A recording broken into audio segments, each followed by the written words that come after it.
Hello everyone welcome back to my YouTube channel. So ನಾನು ನಿಮಗೆ ಇವತ್ತು ಎರಡು ಜಾಬ್ ಅಪ್ಡೇಟ್ ಬಗ್ಗೆ ತಿಳಿಸ್ಕೊಡ್ತಾ ಇದ್ದೀನಿ. ಒಂದು ಕಂಪ್ನಿ ಬಂದ್ಬಿಟ್ಟು ಕಂಪ್ಲೀಟ್ ರಿಮೋಟ್ ಪೊಸಿಷನ್ ಆಗಿರುತ್ತೆ, ಇನ್ನೊಂದು ಬಂದ್ಬಿಟ್ಟು ಆಫೀಸಿಂದ ಮಾಡೋ ಜಾಬ್ ಆಗಿರುತ್ತೆ. ಸೊ ನಾನು ಈಗ ವಿಡಿಯೋದಲ್ಲಿ ಕಂಪ್ಲೀಟಾಗಿ ಇನ್ಫಾರ್ಮೇಷನ್ ಕೊಟ್ಟಿದ್ದೀನಿ, ಯಾರೆಲ್ಲ ಅಪ್ಲೈ ಮಾಡ್ಬೋದು ಮತ್ತು ಹೆಂಗೆ ಅಪ್ಲೈ ಮಾಡೋದು ಅಂದ್ಬಿಟ್ಟು. ವಿಡಿಯೋನ ಕೊನೆವರೆಗೂ ನೋಡಿ. ನಿಮ್ಗೇನಾದ್ರು ಇಂಟ್ರೆಸ್ಟ್ ಇದ್ದರೆ ಮತ್ತು ನೀವೇನಾದ್ರು ಎಲಿಜಿಬಲ್ ಇದ್ದರೆ ಜಾಬ್ಗೆ ಅಪ್ಲೈ ಮಾಡ್ಬೋದು. ಸೊ ಇದೊಂದು ಗುಡ್ ಆಪರ್ಚುನಿಟಿ. ಈಗ ವಿಡಿಯೋದಲ್ಲಿ ಮುಂದೆ ಹೋಗೋಕ್ಕೂ ಮುಂಚೆ ನಿಮ್ಗೇನಾದರೂ ಕೆರಿಯರ್ ಅಡ್ವೈಸ್ ಬೇಕು ಅಂತಂದರೆ, ನಿಮ್ಗೇನಾದರೂ ರೆಸ್ಯೂಮೆ ಮಾಡೋಕ್ಕೆ ಹೆಲ್ಪ್ ಬೇಕು ಅಂತಂದರೆ, ನೀವು ಡಿಸ್ಕ್ರಿಪ್ಷನ್ ಕೊಟ್ಟಿರೋ ಇಮೇಲ್ ಅಡ್ರೆಸ್ ಅಥವಾ ಇನ್ಸ್ಟಾಗ್ರಾಮ್ಗೆ ಡಿ ಎಮ್ ಮಾಡಿ ನಿಮ್ಮ ರಿಕ್ವೈರ್ಮೆಂಟ್ ಕೇಳ್ಕೊಂಡು ನಾವು ಕಾಲ್ ಸ್ಕೆಡ್ಯೂಲ್ ಮಾಡಿ ನಿಮಗೆ ಅಸಿಸ್ಟ್ ಮಾಡ್ತೀವಿ. ಇದು ಚಾರ್ಜಬಲ್ ಸರ್ವಿಸ್ ಆಗಿರುತ್ತೆ. ಬಟ್ ಇವಾಗ ವಿಡಿಯೋದ ಮುಂದೆ ಹೋಗಿ ಒಂದೊಂದೇ ಜಾಬ್ದು ರಿಕ್ವೈರ್ಮೆಂಟ್ ನೋಡೋಣ. ಫಸ್ಟ್ ಕಂಪ್ನಿ ಬಂದ್ಬಿಟ್ಟು ಕಾಗ್ನಿಸೆಂಟ್ ಅವರು ನೋಡಿ, ಪ್ರೋಸೆಸ್ ಎಕ್ಸಿಕ್ಯೂಟಿವ್ ರೋಲ್ಗೆ ಹೈಯರ್ ಮಾಡ್ತಿದ್ದಾರೆ. ಇದು ಕಂಪ್ಲೀಟ್ ರಿಮೋಟ್ ಪೊಸಿಷನ್ ಆಗಿರುತ್ತೆ. ಈ ರೋಲ್ ಇರೋದು ಬಂದ್ಬಿಟ್ಟು ಚೆನ್ನೈಯಲ್ಲಿ, ಬಟ್ ಇವರು ರಿಮೋಟ್ ಪೊಸಿಷನ್ಗೆ ಹೈಯರ್ ಮಾಡ್ತಿದ್ದಾರೆ. ಇಲ್ಲಿ ಜಾಬ್ ಸಮರಿ ಅಂತ ಕೊಟ್ಟಿದ್ದಾರೆ ನೋಡಿ ಕೆಳಗಡೆ. ನೋಡಿ ಇಲ್ಲಿ we are seeking a process executive H C with 0 to 2 year of experience, ಅಂದರೆ 0 ಇಂದ 2 year ಎಕ್ಸ್ಪೀರಿಯನ್ಸ್ ಇರೋನ್ನ ಹೈಯರ್ ಮಾಡ್ತಿದ್ದಾರೆ. The ideal candidate will have expertise in M S Excel and domain experience in provider and payer ಅಂತಂದರೆ Excel ಬಗ್ಗೆ knowledge ಇರಬೇಕು ಅಂತ ಹೇಳ್ತಿದ್ದಾರೆ. ಇದೊಂದು ವರ್ಕ್ ಫ್ರಮ್ ಹೋಮ್ ಆಗಿರುತ್ತೆ. ಇದು ನೈಟ್ ಶಿಫ್ಟ್ ಇರುತ್ತೆ. ಸೊ ಅದಕ್ಕೆ ಓಕೆ ಥರ ಇರಬೇಕು ಮತ್ತು ಇಂಗ್ಲೀಷ್ ಮಾತಾಡೋಕ್ಕೆ ಮತ್ತು ಬರೆಯೋಕ್ಕೆ ಓದೋಕ್ಕೆಲ್ಲ ಬರಬೇಕು ಅಂತ ಹೇಳಿದ್ದಾರೆ. ಇನ್ನು ಡೇ ಟು ಡೇ ರೆಸ್ಪಾನ್ಸಿಬಿಲಿಟೀಸ್ ನೋಡೋದಾದರೆ ಇಲ್ಲಿ ನೋಡಿ, handle data entry and management task using M S Excel to ensure accurate and timely processing of information. ಅಂತಂದರೆ ಡೇಟಾ ಎಂಟರ್ ಮಾಡೋದು ಕರೆಕ್ಟಾಗಿದ್ದೇನೆ ಅಂತ ಎಲ್ಲ ಚೆಕ್ ಮಾಡಬೇಕಾಗಿರುತ್ತೆ. ಮತ್ತು analyse and interrupt data related to provide and payer domain support business. ಅಂತಂದರೆ ಈಗ taxes ಇರುತ್ತಲ್ಲ, ಸೊ ಪೇಯರು ಅದೆಲ್ಲ ಕರೆಕ್ಟಾಗಿದೆಯಾ ಅಂತ ಚೆಕ್ ಮಾಡಬೇಕು. ಮತ್ತು collaborate with the team member to ensure seamless workflow and effective communication. ಅಂತಂದರೆ ಕರೆಕ್ಟಾಗಿ ವರ್ಕ್ ಆಗ್ತಿದೆನಾ, ಎಲ್ಲ ಡೇಟಾ ಎಂಟ್ರಿ ಎಲ್ಲ ಕರೆಕ್ಟಾಗಿದೆಯೋ ಅಂತ ಚೆಕ್ ಮಾಡಬೇಕು. ಅಂತಂದರೆ ಬೇರೆ ಬೇರೆ ಟೀಮ್ ಅವ್ರ ಜೊತೆ ಕಮ್ಯುನಿಕೇಷನ್ ಇರಬೇಕಲ್ವ, ಸೊ ವೆರಿಫೈ ಮಾಡೋಕ್ಕೆ. ಸೊ ಕಮ್ಯುನಿಕೇಷನ್ ಇಸ್ ಮ್ಯಾಂಡೇಟರಿ ಅಂತ ಹೇಳಿದ್ದಾರೆ ಇಲ್ಲಿ. ನೆಕ್ಸ್ಟ್ ಇಲ್ಲಿ provide support in preparing reports and presentation based on data analysis, ಅಂದರೆ ಎಕ್ಸೆಲಲ್ಲಿ ಡೇಟಾ ಅನಾಲಿಸಿಸ್ ಬರುತ್ತಲ್ಲ, ಸೊ ಅವ್ರಿಗೆಲ್ಲ ಹೆಲ್ಪ್ ಮಾಡಬೇಕು ಅಂತ ಹೇಳಿದ್ದಾರೆ. ಮತ್ತು ensure complaints with company policy. ಅಂತಂದರೆ ಕಂಪ್ನಿ ಪಾಲಿಸೀಸ್ ಇರುತ್ತೆ, ಒಂದಷ್ಟು ರೂಲ್ಸ್ ಆ್ಯಂಡ್ ರೆಗ್ಯುಲೇಷನ್ಸು, ಅದನ್ನೆಲ್ಲ ಕರೆಕ್ಟಾಗಿ ನಾವು ಫಾಲೋ ಮಾಡಬೇಕು. ಇಲ್ಲ ಅಂತಂದರೆ ಇಮಿಡಿಯೇಟ್ ನಮಗೆ ವಿತೌಟ್ ಇದ್ದಿಲ್ದಲೇ ನೋಟಿಸ್ ಇಲ್ದಲೇ ಬೇಕಾದ್ರೆ ಟರ್ಮಿನೇಟ್ ಮಾಡ್ತೀವಿ, ಆ ರೂಲ್ಸ್ ಏನಾರ ಫಾಲೋ ಮಾಡಿಲ್ಲ ಅಂತ ಎಷ್ಟೊಂದು ಕಂಪ್ನಿಲಿದೆ.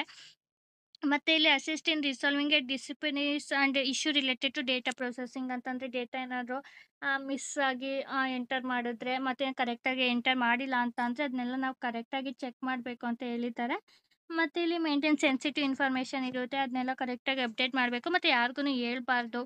ಅದು ವರ್ಕಾಗೇ ಇರಬೇಕು ಅಂತ ಹೇಳಿದ್ದಾರೆ. ಮತ್ತು ಕಮ್ಯುನಿಕೇಟ್ ಎಫೆಕ್ಟ್ಲಿ ಮತ್ತು ಸ್ಟೇಕ್ ಹೋಲ್ಡರ್ಸ್ ಜೊತೆ ಎಲ್ಲ ಕಮ್ಯುನಿಕೇಷನ್ ಮಾಡಬೇಕು. ಯಾಕಂದರೆ ಇನ್ಫಾರ್ಮೇಷನ್ ತೊಗೊಳಕ್ಕೆ ಡೇಟಾನ ಅಕಸ್ಮಾತ್ ಅದೇನೋ ಅಡ್ರೆಸ್ ಮಿಸ್ ಆಗಿದ್ರೆ, ಕಾಂಟ್ಯಾಕ್ಟ್ ನಂಬರ್ ಮಿಸ್ ಆಗಿದ್ರೆ ಅದು ಅವ್ರ ಜೊತೆ ಎಲ್ಲ ಕಾಂಟ್ಯಾಕ್ಟ್ ಮಾಡಿಕೊಂಡು ನಾವು ಇನ್ಫಾರ್ಮೇಷನ್ ತೊಗೋಬೇಕು ಅಂತ ಹೇಳಿದ್ದಾರೆ.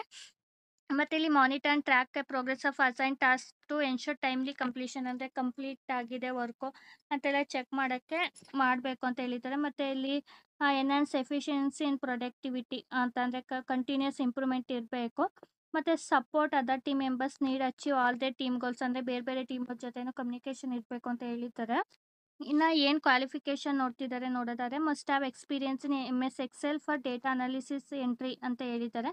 ಮತ್ತು provider payer to understand industry specific understand ಮಾಡ್ಕೋಬೇಕು.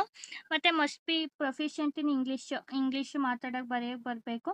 ಮತ್ತು ಇಲ್ಲಿ ಶುಡ್ ಬಿ ಡೀಟೇಲ್ ಓರಿಯೆಂಟೆಡ್ ಆಗಿರಬೇಕು. ಮತ್ತು ಇಲ್ಲಿ ಇಂಡಿಪೆಂಡೆಂಟಾಗಿ ವರ್ಕ್ ಮಾಡೋಕ್ಕೆ ರೆಡಿ ಇರಬೇಕು ಅಂತ ಹೇಳಿದ್ದಾರೆ.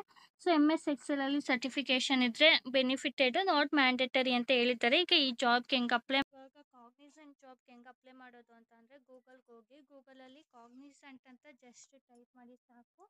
ಸೊ ಟೈಪ್ ಮಾಡಿದ್ಮೇಲೆ ಈಗ ಕೆಳಗಡೆ ಸ್ಕ್ರೋಲ್ ಡೌನ್ ಮಾಡ್ಕೊಂಡು ಹೋಗಿ ನೋಡಿ ಇಲ್ಲಿ. ಸೊ ಕಾಗ್ನಿಸೆಂಟ್ ಪೇಜಸ್ ಎಲ್ಲ ಬರುತ್ತೆ, ಬೇಡ ಅದೆಲ್ಲ.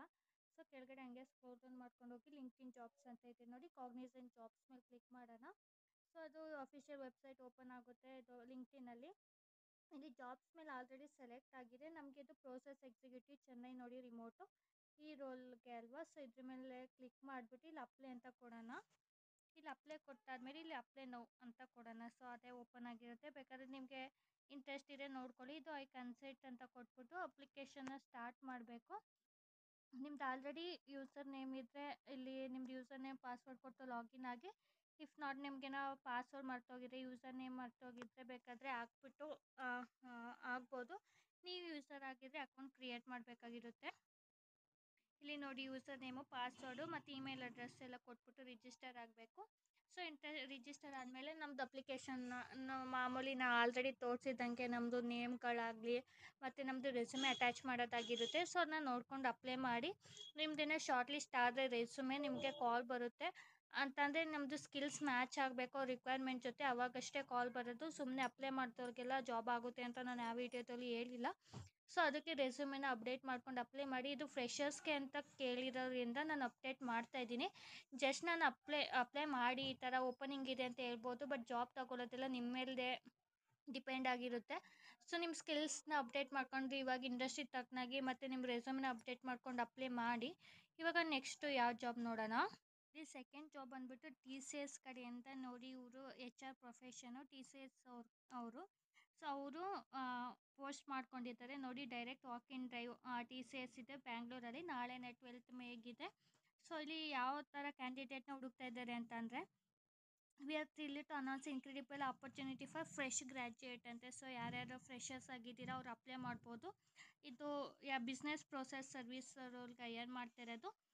ಯಾವ ಗ್ರ್ಯಾಜುಯೇಟ್ ಅಂದರೆ 2023 ಮತ್ತು 2024 ಎನಿ ಗ್ರ್ಯಾಜುಯೇಟ್ಸ್ ಅಪ್ಲೈ ಮಾಡ್ಬೋದು. ಲೈಕ್ ಡೈನಮಿಕ್ ಕಾರ್ಪೊರೇಟ್ ಎನ್ವಿರಾನ್ಮೆಂಟ್ ಆಗಿರುತ್ತೆ. So eligibility freshers from 2023 and 2024 batches ಆಗಿರುತ್ತೆ. ಮತ್ತು graduate from the arts, commerce, science and management street ಆಗಿರುತ್ತೆ. ಇಂಜಿನಿಯರ್ ಅವ್ರಿಗೆ ಎಲಿಜಿಬಲ್ ಇಲ್ಲ. ವಾಕಿನ್ ಡ್ರೈವ್ ಬಂದುಬಿಟ್ಟು ಬೆಳಗ್ಗೆ 8:30 ಬೆಳಗ್ಗೆನೇ 10:30 ಗಂಟೆ ಇರುತ್ತೆ. ಸೊ ನೋಡಿ, ವೆನ್ಯೂ ಬಂದುಬಿಟ್ಟು KLE society Nijalingappa college, second block, Rajajinagar, Bangalore ಆಗಿರುತ್ತೆ. ಮತ್ತು ರೋಲ್ ಬಂದುಬಿಟ್ಟು ಡೇಟಾ ಪ್ರೊಸೆಸಿಂಗು. ಏನೇನು ಡಾಕ್ಯುಮೆಂಟ್ ತೊಗೊಂಡೋಗ್ಬೇಕು ಅಂತ ಅಂದರೆ, ಅಪ್ಡೇಟೆಡ್ ರೆಸ್ಯೂಮೆ ತೊಗೊಂಡೋಗ್ಬೇಕು, ಮತ್ತು government issue ID card, Aadhaar ಮತ್ತು ಪ್ಯಾನು ಕಂಪಲ್ಸರಿ ತೊಗೊಂಡೋಗಿ. ನೆಕ್ಸ್ಟು ಮತ್ತು ಇಲ್ಲಿ academic documents original copy plus scanned copy ಎರಡನ್ನೂ ತೊಗೊಂಡೋಗಿರ್ಬೇಕಾಗುತ್ತೆ.